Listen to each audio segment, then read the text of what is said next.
온라인 수요 성경 공부 시간이 되었습니다. 오늘부터는 이제 베드로전서 2장을 공부하게 되었습니다. 먼저 베드로전서 2장 1절부터 3절까지가 오늘 공부해야 될 내용입니다. 우리 베드로전서 2장 1절부터 3절까지 말씀 함께 읽겠습니다. 그러므로 모든 악독과 모든 기만과 외식과 시기와 모든 비방하는 말을 버리고 갓난 아이들같이 순전하고 신령한 젖을 사모하라.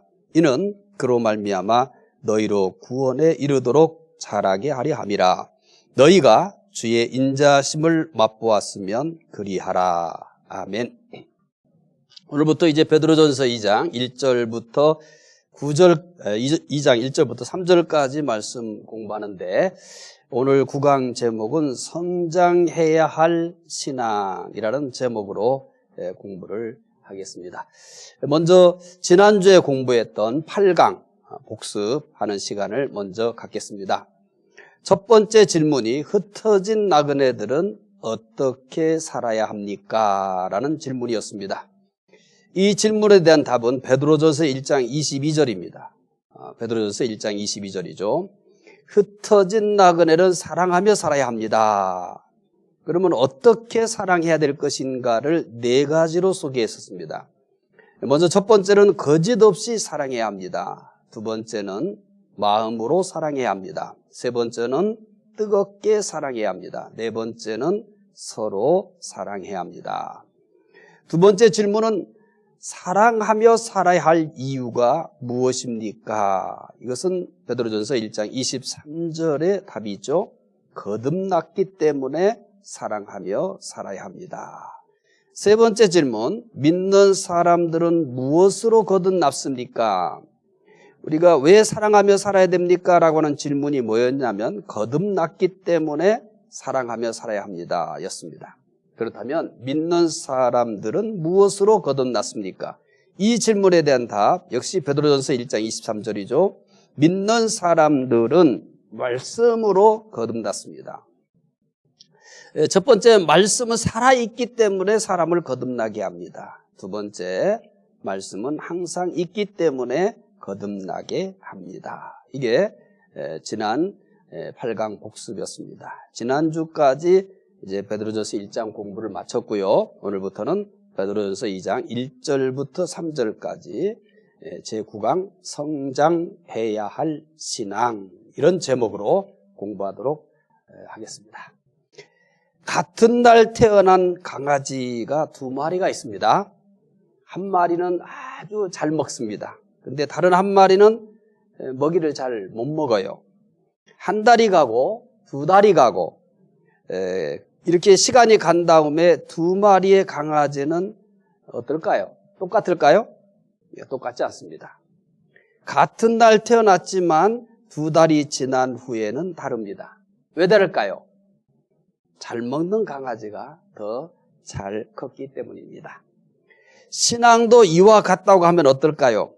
매우 의아스럽죠? 의아스럽게 생각할 필요가 없습니다. 영혼의 양식인 말씀을 잘 먹으면 신앙이 잘 큽니다. 영혼의 양식인 말씀을 잘 먹지 않으면 신앙이 잘 크지 않을 겁니다.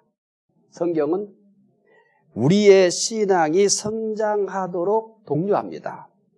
에베소서 4장 15절 읽어볼까요? 에베소서 4장 15절. 오직 사랑 안에서 참된 것을 하여 범사에 그에게까지 자랄지라. 그는 머리니 곧 그리스도라. 에베소서 4장 15절에서 그에게까지 자라라, 이렇게 얘기합니다. 성경은 계속해서 우리의 신앙이 이렇게 한번 예수 믿으면 그걸로 끝나는 게 아니라 자라가는 것으로 이렇게 설명을 합니다. 이 생명이 있는 것들은 반드시 성장하게 되어 있습니다. 생명이 없는 것은 성장할 수가 없겠죠. 신앙은 생명이 있습니까? 생명이 없습니까? 신앙은 생명이 있습니다.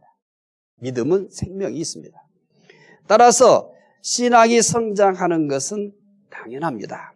자, 그렇다면 이제 오늘 말씀 하나씩 공부해 가도록 하겠습니다. 첫 번째 질문은 성장의 목표는 무엇입니까? 라는 질문입니다. 이 구강 제목이 뭐였냐면 성장해야 될 신앙이에요. 그래서 첫 번째 질문은 성장의 목표는 무엇입니까? 이제 베드로전서 2장 2절에서 이 질문에 대한 답을 찾아보시기 바랍니다. 함께 읽겠습니다. 갓난 아기들 같이 순전하고 신령한 젖을 사모하라. 이는 그로 말미암아 너희로 구원에 이르도록 자라게 하려 함이라.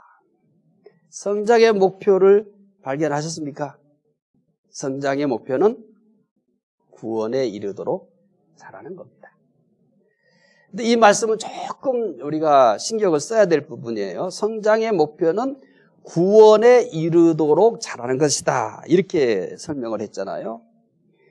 이 말씀을 언뜻 이렇게 듣게 되면은 이런 오해를 할 수 있어요. 마치 우리가 신앙을 성장해야만 구원을 얻는 것처럼 느낄 수도 있습니다.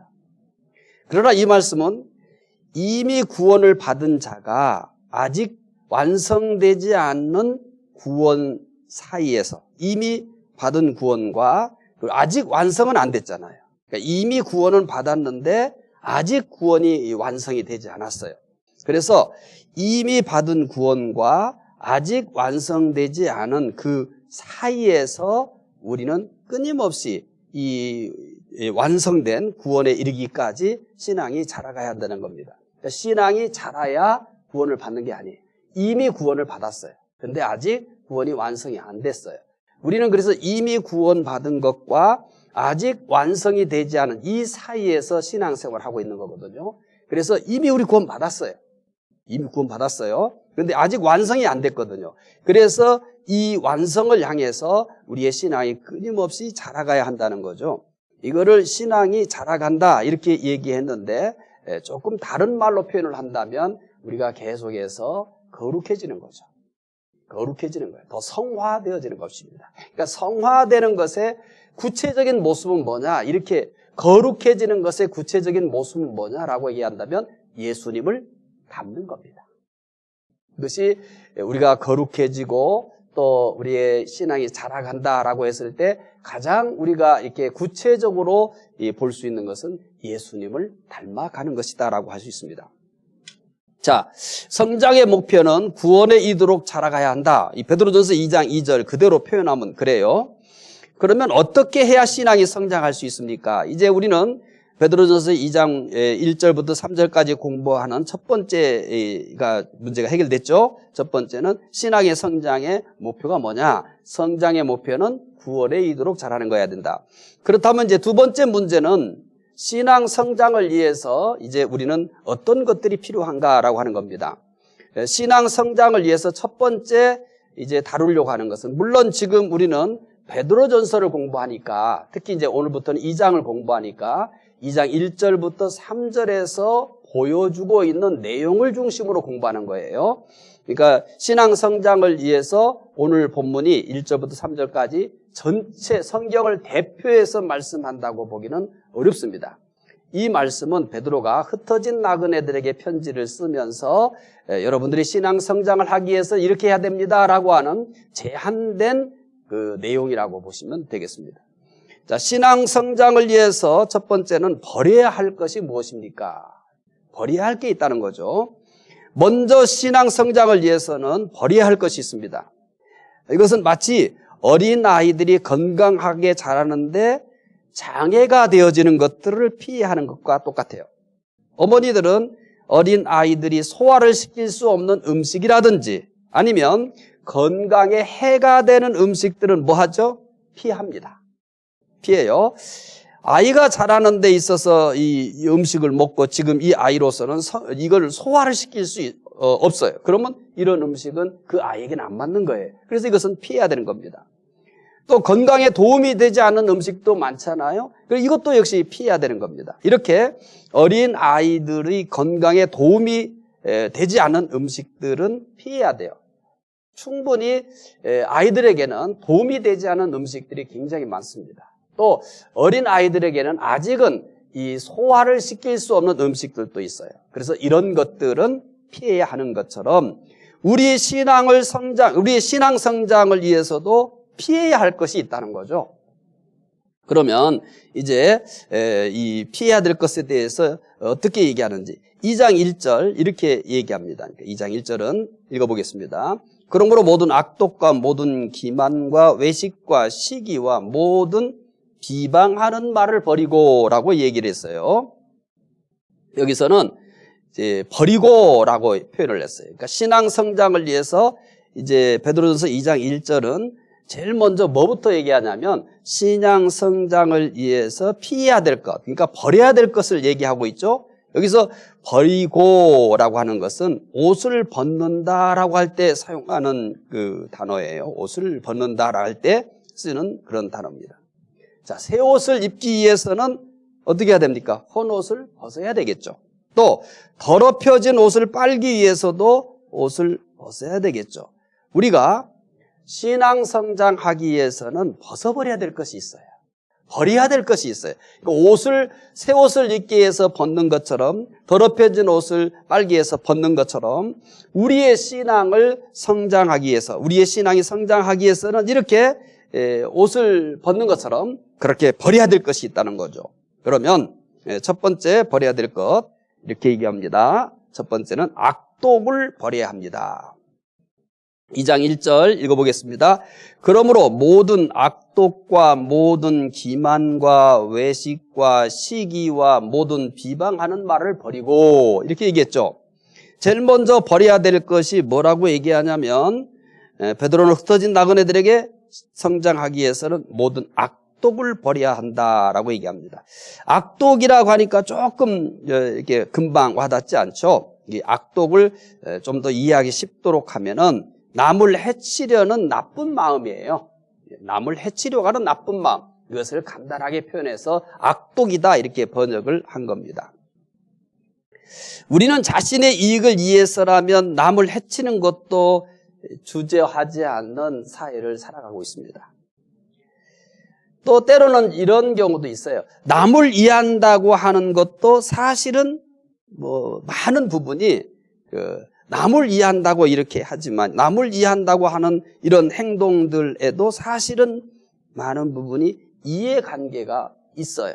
그래서 남을 이해한다고 하지만 그것이 곧 남을 이해한 것만은 아닌 자기에게도 이익이 되는 그런 부분들도 있어요. 또 심지어는 선한 명분 뒤에 탐욕을 숨기고 있을 수도 있어요. 이건 특정인만 그러는 것이 아니라 세상을 살아가는 사람들에게는 이런 것을 완전히 벗어버릴 수는 없겠죠. 그래서 선한 명분 뒤에도 사실은 탐욕을 좀 숨기고 있겠죠. 자신의 이익을 위해서는 심지어 우리 사회는 사기도 치고 불법을 저지르며 그리고 온갖 방법으로 남에게 해를 끼칩니다. 때로는 자기의 이익을 내놓고 추구하지는 않지만 다른 사람들을 헐뜯어서 상대적으로는 자기에게 이익이 되게 하는 그런 간교한 방법을 사용하기도 해요. 특별히 이런 간교한 방법은 날이 갈수록 일상화되고 있다고 봐야 됩니다. 하지만 믿는 사람들은 이래서는 안 된다는 거예요. 신앙이 성장하기 위해서는 이러한 악독, 남을 해치는 이런 악독을 버려야 한다. 참 흩어진 나그네들이 이 베드로의 이 편지를 읽을 때 느끼는 것과 오늘을 살아가는 우리들의 느낌이 같을 수는 없겠죠. 그런데 이 편지를 받는 흩어진 나그네들도 이 시대에 못지않게 자신의 이익을 위해서 남을 해치는 그런 악독이 넘쳤던 거죠. 그래서 베드로는 믿는 흩어진 나그네들에게 여러분은 이제 신앙이 성장하기 위해서는 이런 악독을 버려야 됩니다 라고 얘기하고 있습니다. 그런데 이것은 흩어진 나그네에게만 적용되는 것이 아니라 오늘 우리에게도 마찬가지예요. 우리에게도 적용돼요. 신앙이 성장하려고 한다면 이렇게 악독을 버려야 된다. 이런 말씀입니다. 우리가 이 많은 사람들이 신앙 성장에 대해서 기도를 해요. 그렇지만은 이 성경에서 가르쳐주는 신앙 성장을 위해서 교훈하는 것들에 대해서는 그렇게 심혈을 기울이지 않는 듯한 모습이 보여요. 오늘 우리가 흩어진 나그네들에게 신앙 성장을 하기 위해서 버려야 될 것을 말씀하시는데, 오늘 우리도 이 말씀 잘 배워서 버려야 될 것을 버림으로써 신앙 성장에 큰 유익이 되었으면 합니다. 자, 신앙 성장을 위해서 첫 번째로는 악독을 버려야 된다, 이렇게 얘기했죠. 그 다음에 이제 두 번째, 기만을 버려야 된다. 좀 말들이 전부 조금 이렇게 익숙하지 않죠. 기만을 버려야 됩니다. 2장 1절 또 읽어보겠습니다. 그러므로 모든 악독과 모든 기만과 외식과 시기와 모든 비방하는 말을 버리고 라고 말씀했습니다. 베드로는 성장하기 위해서는 모든 기만을 버려야 한다. 이 기만은 이제 그래도 이게 딱 무슨 뜻이냐 이렇게 얘기하면 바로 대답하기는 어렵지만 그래도 이렇게 뜻은 이해하고 있잖아요. 기만은 속인다는 뜻이에요. 이것은 이 물고기를 잡을 때 사용하는 미끼와 같은 거예요. 물고기를 잡을 때 사용하는 미끼와 같아요. 그런데 이 기만, 속인다는 뜻이라고 그랬죠. 속이는 것은 그 출처가 어디냐면, 속이는 것의 출처는 마귀예요. 뱀이 하와에게 선악과를 따먹어도 결코 죽지 않는다고 속였습니다. 하와는 뱀의 속임수에 넘어가 선악과를 따먹고 말았습니다. 이러한 마귀에 대해서 예수님께서 하신 말씀이 있어요. 거짓말쟁이요 거짓의 아비다 라고 이렇게 예수님이 말씀합니다. 마귀는 세상에 거짓의 뿌리를 뿌렸습니다. 그러니까 마귀의 대표적인 것이 뭐냐면 거짓말쟁이요 거짓의 아비예요. 그러니까 거짓은 어디로부터 온 거냐면 마귀에게서 나온 거예요. 그러니까 마귀는 이 세상에다가 거짓의 씨를 뿌려버린 거죠. 그 거짓의 씨는 여기저기에서 왕성하게 자라고 있습니다. 그래서 이로 인해서 사람들은 서로 속이고 또 속으면서 이렇게 살아갑니다. 정치가들은 권력을 얻기 위해서 모든 방법을 통해서 동원해서 유권자들을 속입니다. 거짓 경력, 거짓 학력 등을 서슴없이 사용합니다. 또 심지어 실현 가능성도 없는 허황된 선거 공약을 남발하기도 합니다. 그들은 국민을 이해한다고 목이 터지라고 했지만 사실은 자신들의 정치적 야망을 실현하기 위한 것일 때가 굉장히 많습니다. 우리는 안타깝게도 우리 사회는 그런 경험들이 굉장히 많아요. 사업을 하는 사람들은 돈을 벌기 위해서 수단과 방법을 가리지 않고 소비자를 속이려고 합니다. 가짜 상표로 소비자들의 눈을 속여 폭리를 취합니다. 또 원료를 속여서 이익을 취하기도 합니다. 수입식품을 국내산이라고 속이기도 합니다. 이익을 위해서 부실공사를 밥 먹듯이 합니다. 탈세도 합니다. 이들은 남을 속일 수 있는 것이라면 다 동원합니다. 일일이 이렇게 속임수를 다 나열할 수조차 없어요.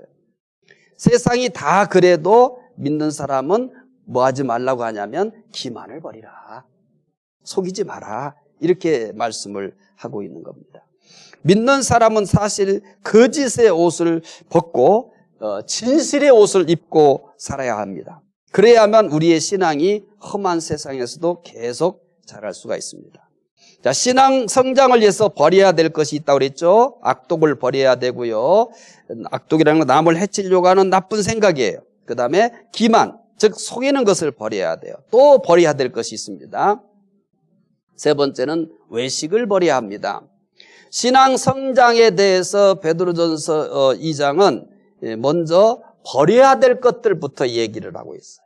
피해야 될 것부터 얘기하는 거죠. 자, 외식을 버려야 된다. 세 번째 말씀입니다. 또 베드로전서 2장 1절을 읽어보겠습니다.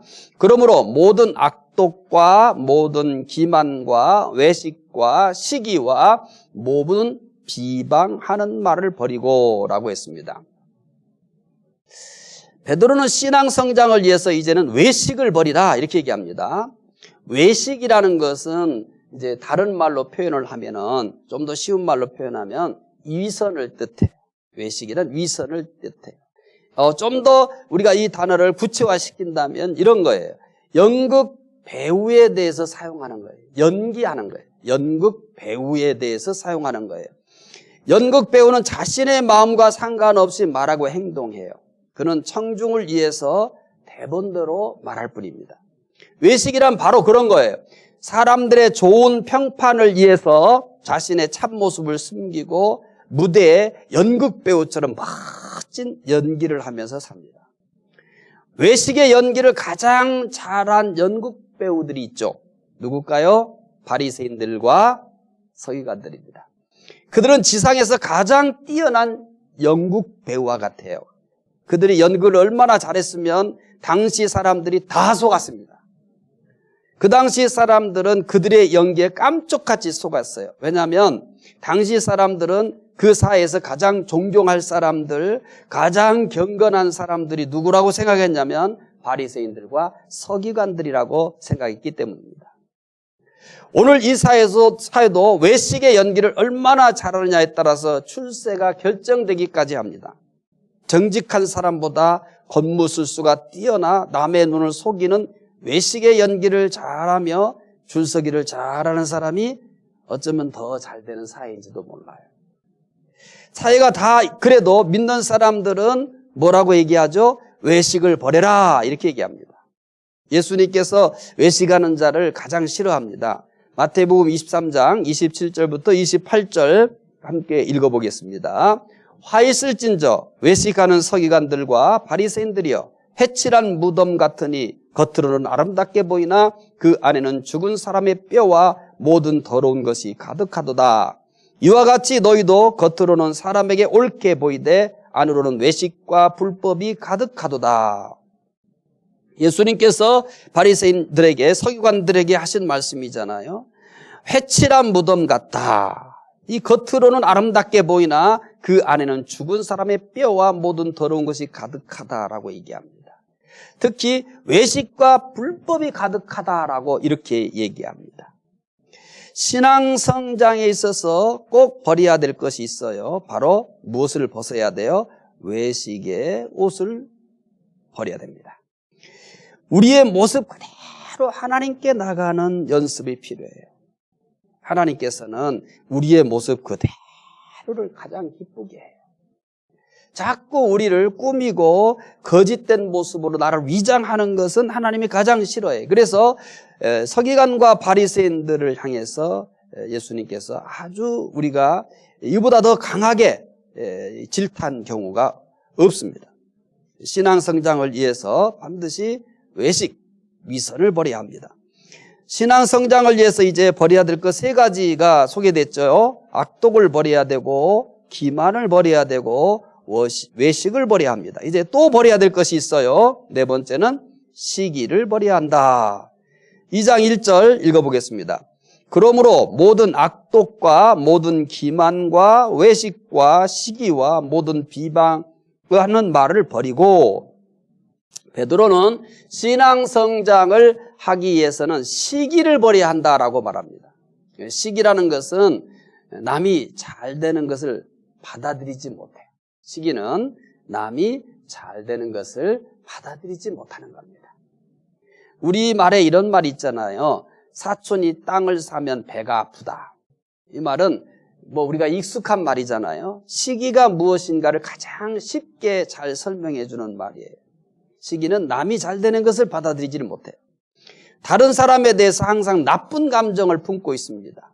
한번 시기에 빠지면 그 사람의 모든 것이 미워요. 시기는 어떤 조직체든 그 조직체를 파괴하는 가장 큰 원리됩니다. 때로는 당파 간의 시기가 한 나라를 몰락시키기도 했어요. 역사적으로 그랬어요. 개인 간의 시기는 심지어 살인을 부르기까지 합니다. 시기는 세상 조직 속에만 있는 게 아니에요. 시기는 교회 속에도 있습니다. 예수님의 제자들도 서로 시기하는 불미스러운 모습을 드러냈어요. 특히 예수님이 십자가에 죽으신다고 하는 말씀하시는 그 시간에 이런 시기심을 제자들이 드러냅니다. 세베대의 아들 야고보와 요한이 예수님께 하나는 우편에 다른 하나는 좌편에 앉게 해달라고 합니다. 그러자 다른 제자들이 어떻게 했습니까? 아주 분하게 생각했어요. 윌리엄 버클레이는 이렇게 얘기합니다. 질투는 죽음이 이를 때까지 남는 것이라고 할 수 있다. 충격적이죠? 질투는 죽음이 이를 때까지 남는 것이라 할 수 있다. 질투는 죽을 때까지 안 없어진다. 아주 이게 질긴 거예요. 그래서 베드로는 믿음의 사람들에게, 흩어진 나그네들에게, 여러분, 성장하고 싶습니까? 그렇다면 여러분은 시기를 버리셔야 됩니다. 라고 하고 있는 겁니다. 사람이 있는 곳에는 항상 시기가 있습니다. 이게 버리기 쉬우면 버리라고 하겠습니까? 윌리엄 버클레이가 얘기하는 것처럼 이게 잘 안 버려지는 겁니다. 버렸다 싶으면은 어느 날 갑자기 또 이 시기심이 또 이렇게 일어납니다. 사람이 있는 곳에는 항상 시기심이 있어요. 나는 시기심이 없어요 라고 하는 사람은 없어요. 죽은 사람이나 시기심이 없겠죠. 사람은 다 정도의 차이만 있는 거예요. 정도의 차이만. 우리는 대부분이 다, 오늘 공부하시는 분들도 대부분이 다 시기심에 빠져본 적이 있을 거예요. 그리고 그 시기심이 이끌어가는 대로 내 자신을 맡겨보기도 했었을 거예요. 시기심에 빠져 누군가를 미워하고 누군가를 나쁘게 말할 때 어때요? 마음이 후련하던가요? 아마 그런 분 하나도 없을 것입니다. 마치 바람이 풍선을 점점 더 크게 부풀어 오르게 하듯이 시기심은 우리 마음에 더 큰 시기심을 자꾸 만들어내는 거예요. 그러니까 시기심은 자꾸 버려야 되지, 시기심을 가지고 있으면 그 시기심은 그대로 있는 게 아니에요. 그 시기심은 자꾸 풍선에 바람을 불어넣으면 풍선이 커지는 것처럼 시기심은 자꾸 커지게 되어 있는 거예요. 시기심은 다른 사람에게 해를 주기 전에 사실은 자신이 먼저 해를 받습니다. 내 마음에 시기심이 있다고 생각해 보세요. 편안합니까? 만족합니까? 절대 편안하지 않아요. 그리고 절대 만족하지 않아요. 시기심은 상대를 해치기 전에 자신이 먼저 해를 받게 됩니다. 그래서 시기심은 나를 위해 버리는 거예요. 시기심은 누구를 위해서 버린다고요? 나를 위해 버리는 거예요. 남을 위해 버리는 것처럼 그렇게 대단하게 생각하지 마세요. 나의 편안을 위해 버리는 거예요. 나의 만족을 위해 버리는 거예요. 내 신앙의 성장을 위해 버리는 거예요. 시기를 버리는 것은 남을 위해서 버리는 게 아니에요. 나를 위해서 버리는 겁니다. 믿는 사람이 시기심에 빠지면 안 돼요. 세상이 온통 시기로 가득하다 할지라도 믿는 사람은 시기심을 버려야 됩니다. 그래야 신앙이 성장해요. 내 마음속에 시기심이 있어가지고요, 이걸 버리지 않고는 신앙을 성장하기는 어려워요.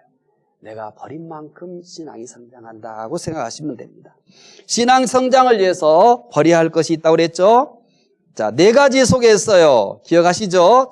악독을 버려야 한다. 그 다음에는요, 기만을 버려야 한다. 그 다음에는요, 외식을 버려야 된다. 그 다음에는요, 시기를 버려야 한다. 1절은 뭐만 소개하냐면 신앙 성장을 위해서 버려야 될 것만 소개하고 있습니다. 1절을 잘 보시면은 버려야 될 것들을 숙지하기가 쉽습니다. 자, 5번째입니다. 마지막입니다. 비방을 버려야 합니다. 읽어봅시다. 2장 1절.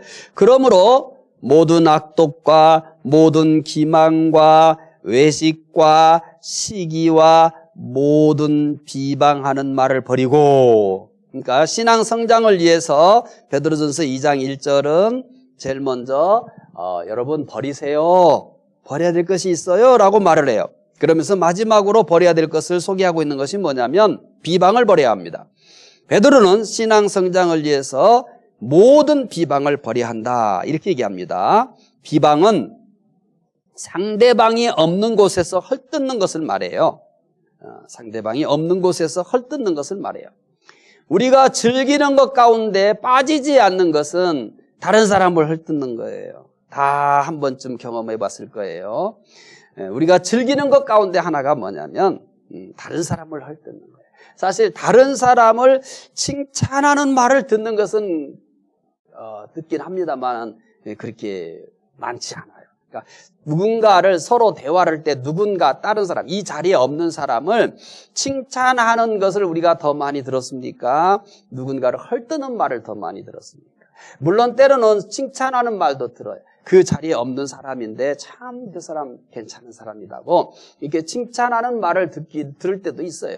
그런데 그런 것보다는 사실 그 자리에 없는 사람, 헐뜯는 것을 더 많이 들었어요. 다른 사람을 헐뜯는 만큼 사실은 재미있는 일도 많지 않을 거예요. 그래서 잠언 18장 8절에서는 이렇게 얘기해요. 참 재밌는 표현이에요. 남의 말하는 것을 별식과 같다. 이렇게 얘기했어요. 참 오래된 말씀인데 잠언에 우리 마음을 그냥 다 이렇게 헤아리고 있어요. 남의 말하는 것을 뭘로 표현했다고요? 별식이다. 이렇게 얘기했어요. 사람들이 다른 사람을 헐뜯는 것을 얼마나 즐겼으면 잠언 18장 8절에서는 별식 같다라고 했겠어요. 오늘 우리 사회를 한번 보십시오. 서로를 쓰러뜨리고 상대방을 얼마나 열심히 헛뜯습니까? 정치가나 어떤 사람에 대해서 뉴스 보도 중에 제일 많은 게 뭐예요? 그 사람의 좋은 점이 아니잖아요. 정치가들이 서로 다른 사람에 대해서 얘기하면 참 이 사람 존경할 만한 사람이다. 이 사람 참 이 사람이 주장한 거 이거 참 대단하다고. 이렇게 정치가가 또 다른 정치가를 향해서 칭찬해 주는 말을 아마 들어보신 기억이 없을 겁니다. 대부분 뭐 합니까? 그가 말을 하면 다른 쪽에서는 뭐예요? 반드시 뭐를 해요? 헐뜯고 비방하잖아요. 우리는 이것을 눈을 뜨면서 눈을 감을 때까지 늘 들으면서 살고 있어요. 다른 사람을 헐뜯을 때 재미있고 속이 후련할 겁니다. 그러나 남을 헐뜯고 있는 동안 우리는 하나님의 자리에 앉아있게 된다는 사실을 잊어버리면 안 돼요. 참 무서운 말이에요. 야고보서 4장 11절부터 12절 이렇게 소개를 해요. 이 말씀을 잘 기억하셔야 돼요. 그러면 우리가 무의식 중에 지금까지 해왔던 습관 때문에 이렇게 비방을 하더라도 이 말씀이 생각나면 바로 우리는 중단할 거예요. 읽어봅시다. 형제들아 서로 비방하지 말라. 형제를 비방하는 자나 형제를 판단하는 자는 곧 율법을 비방하고 율법을 판단하는 것이라. 내가 만일 율법을 판단하면 율법의 준행자가 아니요 재판관이로다. 입법자와 재판관은 오직 한 분이시니 능히 구원하기도 하시며 멸하게도 하시느니라. 너는 누구이기에 이웃을 판단하느냐. 자, 형제들아 서로 뭐 하지 말래요? 비방하지 말라. 형제를 비방하는 자나 형제를 판단하는 자는 곧 율법을 비방하고 율법을 뭐 하는 거랍니까? 판단하는 자가 된다는 겁니다. 무섭죠? 우리가 이것을 읽을 때만 알고 마음에 새기지 않으니까 쉽게 이렇게 다른 사람을 비방하고 헐뜯잖아요. 믿는 사람은 헐뜯는 자가 아닙니다. 믿는 사람은 오히려 상대의 허물을 가려주는 자입니다. 세상에 서로 상대의 허물을 들추어내기 경쟁을 하고 있지만 믿는 사람은 다른 사람의 허물을 보면 내게 있는 더 큰 허물을 볼 수 있어야 돼요. 그리고 상대의 허물은 자꾸 가려줘야 돼요. 신앙이 성장하기 원합니까? 그러면 비방을 버려야 합니다. 우리는 뭐 좋은 것을 많이 해서만 신앙 성장하려고 하는데 이게 왜 잘 안 되냐면요. 나쁜 것을 버리지 않기 때문에 그래요. 좋은 것도 해야 돼. 이제 해야 할 걸 얘기할 거거든요. 근데 좋은 것도 하고 이 피해야 할 것도 우리가 버려야 될 것도 해요. 그럼 뭐가 되겠어요? 이게 묶여 있는 거예요. 성장하지 못하고 이렇게 묶여 있어요. 우리가 건강하기 위해서는 건강에 좋은 음식도 먹어야 되잖아요. 근데 건강에 좋은 음식도 먹고 우리 몸에 해로운 음식도 먹으면서 건강이 좋아지기를 바라는 것은 무모한 일이죠. 좋은 음식도 먹어야 되겠지만은 또 몸에 해로운 음식은 뭐 해야 돼요? 피해야 되겠죠. 그러면서 좋은 음식을 먹으면 우리가 건강이 좋아지겠죠. 신앙도 똑같은 거예요. 왜 우리 신앙이 쉽게 성장하지 않느냐 하면은 그 가장 중요한 진단을 오늘 베드로전서 2장 1절이 하고 있는 거예요. 우리가 기도도 참 열심히 하잖아요. 성경도 참 열심히 읽잖아요. 봉사도 참 열심히 하잖아요. 그런데 이렇게 나를 돌아놓고 보면은 신앙이 언제나 제자리에 있어요. 그 이유를 오늘 베드로전서 2장 1절은 우리에게 진단해 주는 거예요.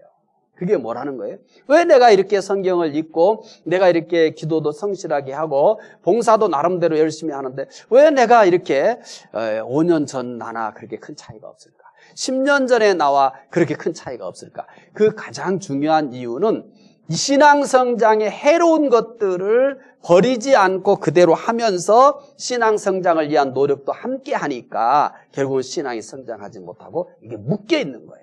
그러니까 베드로전서 2장 1절은 우리의 신앙을 내가 스스로 진단했을 때 내 신앙이 성장했다라고 당장 효과를 느끼게 해주는 방식이에요. 이게 뭐라고요? 끊임없이 우리가 성경도 읽고 기도도 하고 또 섬겨야 될 것은 섬겨야 되겠지만은 거기에다가 베드로전서 2장 1절에서 이렇게 버리라고 하는 것들 5가지. 이거를 여러분이 느낄 수 있을 만큼 우리가 이것을 100% 나에게서 없게 할 수는 없겠죠. 그런데 내가 느낄 만큼 이런 것들을 버리게 된다면 뭐 악독이나 기만이나 외식이나 시기나 비방, 이 중에 특히 내가 약한 것이 있잖아요. 그러니까 5가지를 다 기억해서 차근차근 버리면 좋겠지만은 그 중에서는 내가 제일 약한 것, 나는 이게 남의 말을 잘하고 이 비방을 잘해요. 그럼 어디다 초점을 맞추면 되냐면 이 비방을 줄이는 것에 초점을 맞추면은 내가 얼마 가지 않아서 참 성장하는구나, 이 성장의 기쁨을 맛볼 수 있어요. 나는 좀 시기심이 있어요. 시기심이 좀 강하니까 그러면 나는 어디다 초점을 맞춰야 되겠어요? 시기심을 자꾸 버려요. 조금만 버리세요. 똑같이 내가 이전과 똑같이 기도 생활하고 똑같이 성경 읽고 똑같이 예를 들어서 봉사를 하더라도 내가 버리지 못했던, 버려야 신앙이 성장하는 그 약한 부분이었던 시기심을 조금만 더 버려도 이전에 느끼지 못할 만큼 신앙 성장을 여러분 경험할 수 있어요. 나는 좀 거짓말을 좀 잘해요. 아니, 내가 지금 그런 게 아니라 우리 중에 이제 나는 또 그런 부분에 약해. 나는 거짓말이 좀 이렇게 술술술 잘 나와. 그러면 뭐에 집중하면 돼? 그래, 내가 거짓말을 조금씩 버리자. 이것도 그러면요, 똑같이 기도하고 똑같이 성경 읽고 똑같이 봉사해도 이전에 전혀 내가 누리지 못했던 내가 스스로 신앙이 성장, 이거를 여러분이 꼭 경험할 수 있습니다. 베드로전서 2장 1절, 여기에서는 5가지를 얘기해요. 그러니까 5가지만 우리가 버려야 될 것이다, 그건 아니에요. 버려야 될 것에 대해서 5가지를 흩어진 나그네들에게 얘기하고 있는 거예요. 여러분은 이 5가지가, 이 내용이 내가 버려야 될 것 중에 5가지가 아닌 난 이걸 꼭 버려야 되겠어, 그러면 그것을 버리셔도 똑같이 성경 읽고 똑같이 기도하고 똑같이 섬겼다 하더라도 요 버려야 될 것을 버리면은 신앙 성장하는 것을 내가 충분히 느끼면서 훨씬 더 이 생동감 있는 신앙생활을 할 수 있어요. 자, 3번째, 신앙 성장을 해야 할 것. 1절은 뭐에 대해서 했어요? 신앙 성장을 위해서 버려야 될 것을 말씀을 했어요. 이제 3번째, 신앙 성장을 위해서 해야 할 것이 뭔가? 그러면 2절이에요. 1절은 신앙 성장을 위해서 버려야 될 것을 소개했어요. 그러니까 2절에서는 신앙 성장을 위해서 해야 할 것을 얘기해요. 베드로전서 2장 2절 읽어봅시다. 갓난아이들 같이 순전하고 신령한 젖을 사모하라. 이는 그로 말미암아 너희로 구원에 이르도록 자라게 하려 함이라. 자, 구원에 이르도록 자라게 하렵니다. 이게 이제 신앙 성장에 대한 목표라고 그랬죠. 신앙 성장 뭐냐? 구원에 이르도록 자라라. 그럼 자라려면 1절에서는 어떻게 하라고 그랬어요? 5가지 버리라고 그랬잖아요. 악독과 기만과 외식과 시기와 비방을 버려라. 2절에서는 이제 해야 할 것을 얘기하는 겁니다.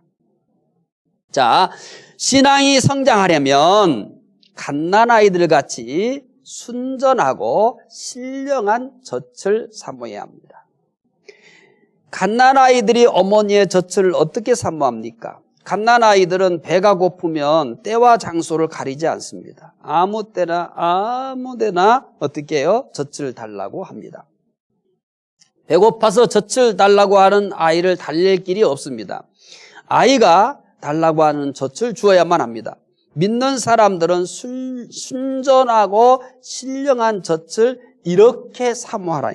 성장하려면 갓난아이들 같이 순전하고 신령한 젖을 사모하라. 갓난아이들이 젖을 사모하는 것처럼 그렇게 순전하고 신령한 젖을 사모하라. 이게 신앙 성장을 이게 필요하다는 겁니다.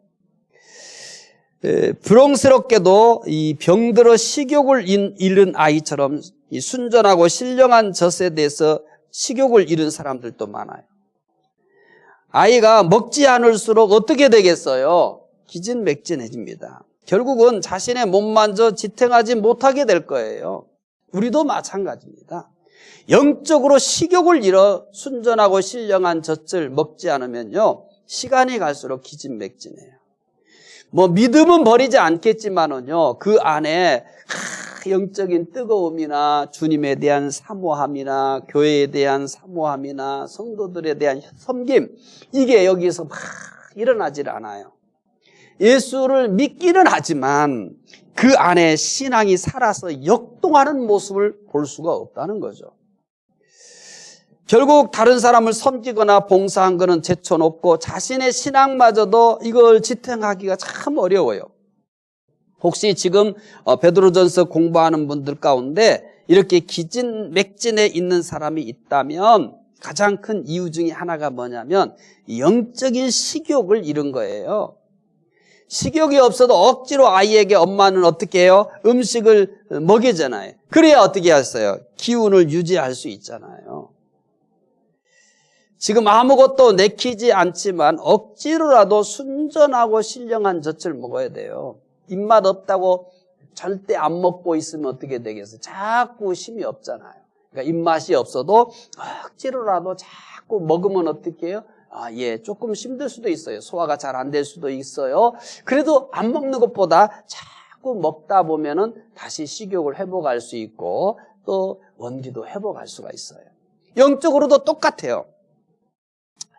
지금 만약에 침체에서 하루라도 빨리 벗어나고 싶다 그러면 순전하고 신령한 젖을 사모해야 돼요. 자, 여기서 순전하고는 아무 불순물이 섞여 있지 않는 것을 뜻해요. 신령하는 영적인 것을 말해요. 그리고 젖은 말씀을 뜻합니다. 세상의 말은 온갖 불순물들로 오염되어 있어요. 세상의 뉴스는 거기에 진실이 몇 %일 것 같아요. 우리가 흔히 듣는 여러 소식들이 그 프로테이즈를 우리가 정확하게 낼 수는 없지만 100% 다 믿을 수 있는 게 없잖아요. 어떤 사건에 대해서도 많은 그 사건, 요즘 이제 남북 관계가 어렵잖아요. 그래서 북한이 하는 행동들 속에는 보여지는 것이 다가 아니잖아요. 거기에 자기들이 또 어떤 의미를 가지고 있잖아요. 그래서 어떤 것이든 세상에 있는 어떤 사건이나 어떤 말이나 이렇게 해도 거기가 100% 이렇게 진실인 건 별로 없어요. 세상은 이렇게 불순물들로 오염되어 있어요. 말로는 그 사람이 참모습을 볼 수가 없다는 얘기예요. 또한 세상의 말로는 사람들로 하여금 자신의 참모습을 깨닫게 할 수도 없어요. 따라서 세상에서 온갖 말들로 사람들을 가르치려고 하지만 변화가 없습니다. 왜냐하면 그 말은 육체적인 말들일 뿐이에요. 인간적인 말들일 뿐이에요. 그러나 하나님의 말씀은 불순물이 없습니다. 너무나 깨끗합니다. 사람들은 이 말씀을 통해서 자신의 참모습을 볼 수 있어요. 말씀 앞에 섰을 때 나의 진짜 모습을 볼 수가 있어요. 그래서 자꾸 말씀 앞에 서야 됩니다. 여러분, 말씀 앞에 자꾸 서야 돼요. 온라인 수요 성경 공부, 이렇게 내가 개인적으로 규칙적으로 성경을 못 읽을 상황이 아니다 그러면 이런 공부 시간에 자꾸 열심히 들으려고 하셔야 돼요. 그러다 보면 우리가 같이 성경 읽기도 하고 그러면서 또 여러분 듣기도 하잖아요. 그러면서 그 말씀이 우리의 영혼의 양식이 되고 영양가가 돼서 우리의 영적으로 회복이 되어질 수가 있어요. 바벨론 포로로 끌려갔던 이스라엘 백성들이 폐허가 된 고구로 돌아왔을 때 일이에요. 이스라엘 백성들은 수문 앞 광장에 모이게 했습니다. 에스라는 모인 이스라엘 백성들에게 율법책을 낭독하고 그 뜻을 해석해 줬어요. 그것밖에 없어요. 뭐 큰 이벤트가 있는 게 아니에요. 에스라가 그냥 그 율법책을 읽어주고 그 다음에 그 말씀을 해석해 줬어요. 하나님의 말씀을 들은 이스라엘 백성들은요 어떻게 했는지 알아요? 모두가 울었어요. 모두가 다 통곡을 했어요. 그들의 영이 살아난 거예요.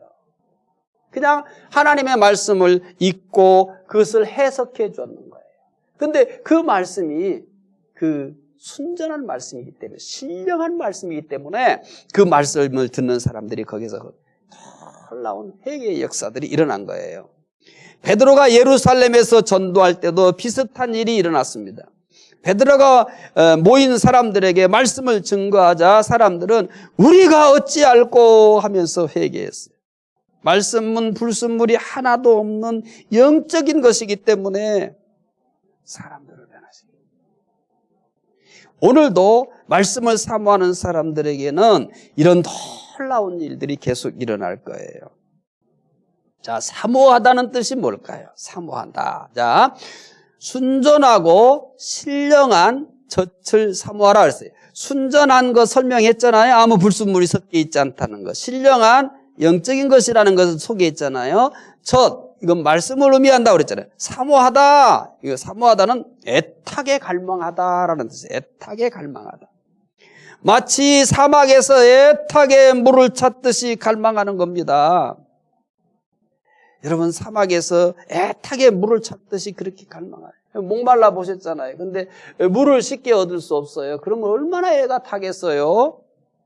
사막에 물이 없잖아요. 근데 거기서 물을 찾을 때 그거는 이 생명을 구하는 거랑 똑같은 거잖아요. 사슴이 시냇물을 찾는 것처럼 그렇게 갈망하는 겁니다. 시편 119편의 기자는 이렇게 얘기합니다. 내가 주의 계명들을 사모함으로 내가 입을 열고 헐떡였나이다. 이렇게 얘기합니다. 우리는 무엇을 가장 사모합니까? 어떤 이는 권력을, 어떤 이는 돈을, 어떤 이는 명예를, 어떤 이는 지식을 사모합니다. 우리는 하나님의 순전하고 신령한 젖을 사막에서 물을 찾듯이 그렇게 시냇물을 찾듯이 그렇게 말씀을 사모하시기 바랍니다. 그러면 반드시 신앙이 성장합니다. 저는 여러분들에게 꼭 부탁하고 싶어요.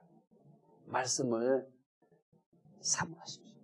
이보다 더 우리의 신앙을 신앙되게 하고요, 우리의 영을 충만하게 해주고 이거보다 우리에게 영적으로 기쁨을 주는 것은 없습니다. 그래서 앞으로 더 여러분들이 쉽게 말씀을 이 온라인을 통해서 공부할 수 있도록 더 요즘도 더 많은 준비들을 지금 하고 있습니다. 준비가 힘든 과정이지만은 그런데 행복해요. 왜냐하면 저는 이 말씀의 능력을 알아요. 지금 이제 갑자기 코로나19 사태로 인해서 이렇게 이제 온라인 수요 성경 공부를 시작합니다만은 이제 하면서도 조금 저는 마음이 좀 불편한 것도 있고 우리 또 여기에 참석하는 분들에게 미안한 부분도 있고, 왜냐하면 빨리 급하게 진행하다 보니까 미비한 것들을 제가 느끼거든요. 그래서 지금부터 미리미리 앞으로 언제쯤 하게 될지 모르지만은 온라인에 맞춤 성경 공부를 새롭게 준비를 하고 있어요. 그러니까 온라인 성경 공부에 맞는, 온라인이라고 하는 특수성에 맞는 그런 성경 공부를 구상해서 여러 이 전문가들의 조언도 참고하고 또 제가 이렇게 해가면서 여러분들의 반응도 이렇게 가끔 듣고 그러면서 미비점을 보완해 가면서 온라인 성경 공부에 맞는 순수하게 온라인 성경 공부를 위한 그런 연구를 하면서 지금 준비를 해 가고 있어요. 조금 여러분들 부족한 점이 있지만은 인내하고 이렇게 잘 참석하시면은 온라인에 맞춤형 이제 성경 공부가 이제 완성이 되면은 또 여러분들 더 재밌게 공부하면서 이 말씀의 능력이 얼마나 위대한가를 아마 경험할 거예요. 자, 성장의 목표는 뭐였어요? 구원에 이르도록 자라야 한다고 그랬죠. 신앙 성장을 위해서 버려야 될 것이 있어요. 그렇죠? 악독을 버려야 되고 기만을 버려야 되고 외식을 버려야 되고 시기를 버려야 되고 비방을 버려야 돼요. 근데 신앙 성장을 위해서 이렇게 버려야 될 것도 있지만 신앙 성장을 위해서 해야 할 것이 있어요. 그게 뭐였어요? 갓난 아이들 같이 순전하고 신령한 젖을 사모해야 한다라고 말씀을 드렸어요. 자, 신앙이 성장해야 될 이유가 뭡니까? 이제 네 번째 마지막 얘기예요. 신앙이 성장해야 될 이유가 뭡니까? 자, 네 번째 마지막으로 이제 3절에서 신앙이 성장해야 될 이유를 얘기하지만은 이 신앙 성장을 해야 할 이유를 베드로전서 2장 3절에서 얘기하지만 이거는 베드로전서 2장 3절에서 베드로가 흩어진 나그네들에게 성장해야 될 이유를 설명하는 거예요. 그러니까 성장해야 될 이유가 베드로전서 2장 3절 이 한 절이 성장해야 될 이유의 전부는 아니에요. 우리는 오늘 베드로전서 2장을 공부하고 있어요. 특히 1절부터 3절. 그래서 여기에 치중해서 성장해야 될 이유를 소개하는 거예요. 성장해야 될 이유는 성경에서 더 많은 분량이 있습니다.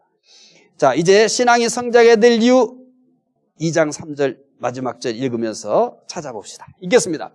너희가 주의 인자하심을 맛보았으면 그리하라. 자, 너희가 주의 인자하심을 맛보았으면 그리하라. 이렇게 그리하라라는 것은 뭐예요? 구원에 이르도록 뭐 하라는 거예요? 자라가라. 2절에서 얘기했잖아요. 2절에 구원에 이르도록 자라가라 라고 하는 이 말씀을 3절에서 받는 거예요. 자, 왜 그럴까요? 너희가 주의 인자하심을 맛보았기 때문에 그렇게 해라. 자, 구원에 이르도록 자라가라 이렇게 얘기한 다음에 왜 그러냐 하면 너희가 주의 인자하심을 맛봤으면 그리하라 이렇게 얘기하고 있는 겁니다. 그래서 2장 3절은 구원, 이제 성장해야 될 이유가 되는 거예요. 자, 세상은 어떤 맛일까요? 좀 이상한 질문이죠. 여러분 한번 각자가 한번 물어보세요. 세상은 어떤 맛이에요? 부부가 같이 공부하고 있는 분들은 서로 상대방에게 세상은 어떤 맛이냐 한번 물어보세요. 어떤 맛일 것 같습니다. 이건 다 사람마다 인생은 살아온 것마다 다르기 때문에 뭐라고 얘기할 수는 없겠죠. 그런데 보편적으로 아마 많은 분들이 세상의 맛에 대해서 절대 다수는 아니지만 많은 분들이 세상의 맛에 대해서 아마 이렇게 얘기할 수 있는 가능성이 많을 거예요. 세상은 쓴맛입니다. 세상은 쓴맛이에요. 그리고 왜 세상은 쓴맛이냐? 세상에는 실패도 있고 거짓과 모함과 배신과 고통과 질병과 죽음, 이게 지금 우리가 살고 있는 세상 속에서 사는 동안은 누구나 다 겪어야 할 일이에요. 누구나 다. 지금은 코로나19 때문에 참 얼마나 힘들어하는 사람이 많아요. 특별히 중소상인들, 소상인들, 중소기업을 하시는 분들, 자영업을 하시는 분들 정말 힘듭니다. 대책이 없잖아요. 세상은 끊임없이 이런 것에 이 어렵고 힘든 일들의 반복이에요. 그래서 세상은 참 쓴맛이다. 아마 여러분도 세상에 이 쓴맛을 단단히 지금 보고 있는 분도 있을 거예요. 그리고 다시 이 세상의 쓴맛을 보고 싶지 않을 겁니다. 그러면 예수님은 어떤 맛일까요? 예수님을 맛봤습니까? 질문이 좀 이상하죠? 그러나 하나도 이상할 것 없습니다.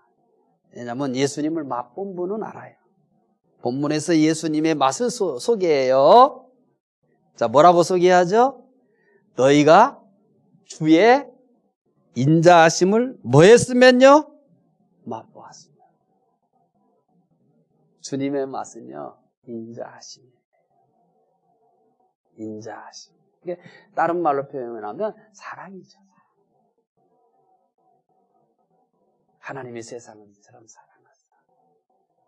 하나님 또 우리 예수님의 최고의 맛은 뭐냐면 사랑이에요. 여기서는 뭘로 표현했어요? 인자하심을 맛보았으면. 자, 베드로는 정말 멋진 말을 하고 있는 거예요. 여러분, 예수 그리스도까지 자라가세요.